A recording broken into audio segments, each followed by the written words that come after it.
What is going on, guys? Welcome back to the channel, and on today's episode we are going to be talking about how to stay up to date with training on vehicles for your business, whether it's mobile mechanic business or auto business. And this was a question asked by Luen, so let's get started. Now, Luen, let me tell you something. Honestly, training wise, you can find programs like the Toyota program, Honda, whoever it is, pay for their program and get the training that you need. Tesla, you can do all that stuff. But in all honesty, you don't really need those training, because the types of vehicles that you're going to be working on realistically maybe 2017 and under. Everything else is still going to be under warranty. They're going to take it to the dealer. The only thing that you may have to do on those vehicles is probably a brake change, maybe an oil change, because some of them get free oil changes and rotations. Maybe a little serpentine belt here, some spark plugs, small things like that that you should be able to do, that you don't need training on.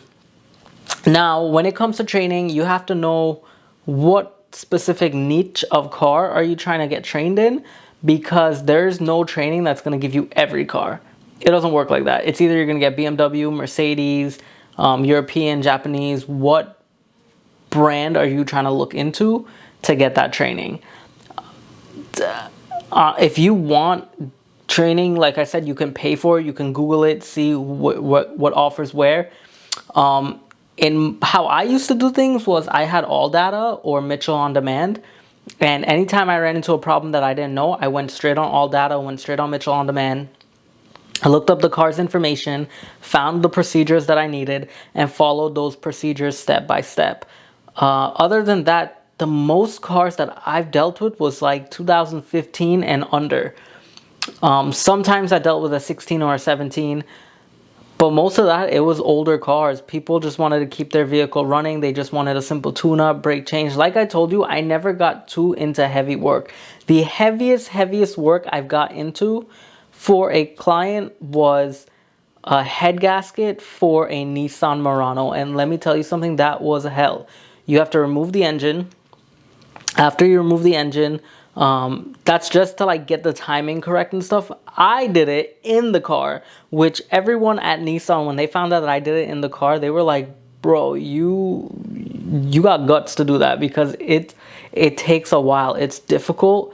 I even got a scar from that vehicle. So now I'm forever reminded about that Nissan Murano. Where the heck is it? It's right here on my thumb. I don't know how good you can see that. It's right there. It's a scar that's always going to remind me of that one vehicle that gave me problems. And it really did give me problems. Lots and lots of problems. Let me tell you something. That gave me so many problems that I didn't sleep an entire 24, 25 hours. Like, I ended up starting that vehicle 7 a.m. on a Thursday. No, 7 a.m. Friday, and I didn't go to bed till 9 a.m. Saturday. Okay, I was there all day, all night working on that to get it up and running. And if for some reason it wasn't timing right, so I had to pull the cover back off, retime, seal the cover back on, start it up, timing advance, pull the cover off, redo it again, seal it back up, timing advance. I'm like, oh my God, finally we got it eventually. But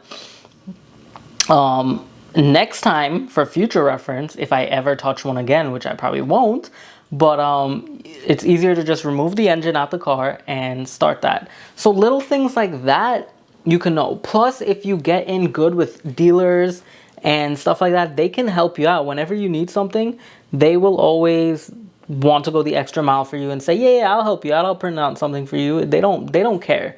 They will help you out as long as you're helping their business out, such as buying parts from them, so on and so forth. That's why I always say in this business, always be personable with people.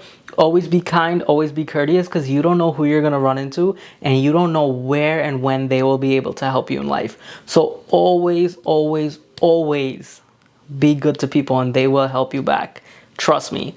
So again, about the training, don't worry too much on it, as long as you know your basics, how to remove a wheel, how to put a wheel on, how to change brakes, how to change spark plugs, stuff like that, how to diagnose a vehicle. Man, if you could diagnose a vehicle, like really diagnose a vehicle, you're good. Because it's hard to find good techs who can diagnose vehicles. It's hard to find good techs who could diagnose anything nowadays. But if you can, you're in it. Like if you don't give up and you keep going at it and you figure it out, man, you're one of the rare ones. So keep that in mind. Know your basics in electrical. Know your basics in diagnostics, and you'll be set, man. There really isn't much to stay up to date with because you're really not going to be touching any 2020, 2021, 2022. You're not going to be touching those.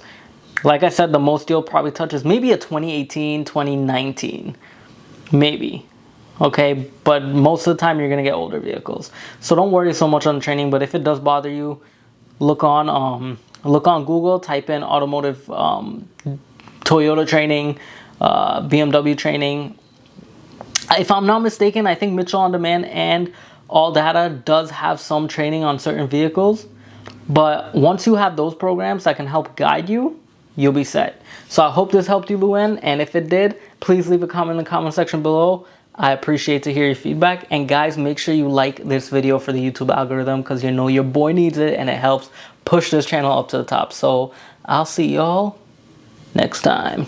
Peace.